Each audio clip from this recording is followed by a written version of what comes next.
Dana White was driving around in a car in Vegas without a seatbelt, promoting Slap League. What? Live tonight.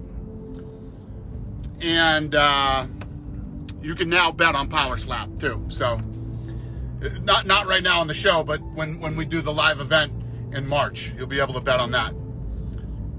Yes, I'm driving and live.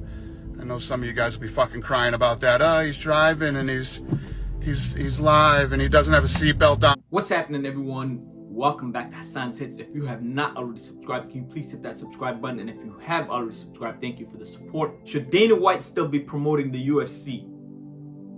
Right? That's a huge question. Dana White is synonymous with the UFC. We know that. He, along with Joe Rogan and, a lot of great fighters, have been the face of the UFC for a long time. However, is it time for him to step away? Maybe not. Maybe he's still the best person for this job. However, I bring this into question because we've seen it over the last couple of events that he doesn't have the same enthusiasm he once had, that he doesn't promote the same way anymore. So, when you talk about legacy, if Volkanovski could pull this off, it's obviously massive.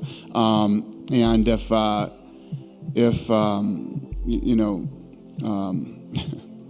yeah, can pull it off, it's, he's on his way to building an incredible legacy. Yeah. So the promotion itself has gotten lazy, doing a lot of fights in the Apex, not taking fights on the road anymore. And Dana White himself has become preoccupied with Slap League more than promoting the UFC pay-per-views, UFC fight night cards, while it was fight week for Islam versus Volk in Australia, one of the biggest events of the year, one of the greatest fights you can put on, pound for pound #1 on the line.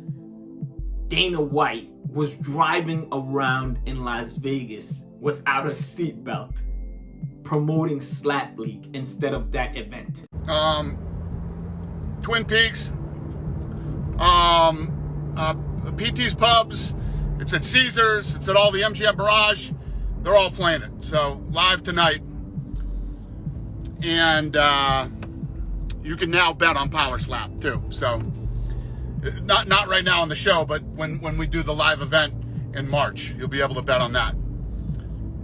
Yes, I'm driving and live. I know some of you guys will be fucking crying about that. Oh, he's driving and he's live and he doesn't have a seatbelt on either. It seems to me like he's putting Slap League ahead of the UFC as a promoter. He cares more about how Slap League does than UFC. And in my opinion, if that's the case, you gotta move on, because you gotta find someone as a promoter that's gonna promote these guys every chance they get. Dana White is the greatest promoter of all time. We all know this. But this has more to do with him being preoccupied with this silly Slap League. And also, maybe he's becoming a billionaire and he literally is getting lazy. He could care less about the UFC anymore. Maybe he's not a fan anymore. Whatever the case may be, he might need to go. It's either that or he's got to go all in again. Or maybe he needs to step away and let someone else be the lead promoter. Whatever the case may be, it does not look good for him as a promoter of the UFC right now as it stands. It does not look good. Let me know what you guys think. Comment, like, subscribe. Peace.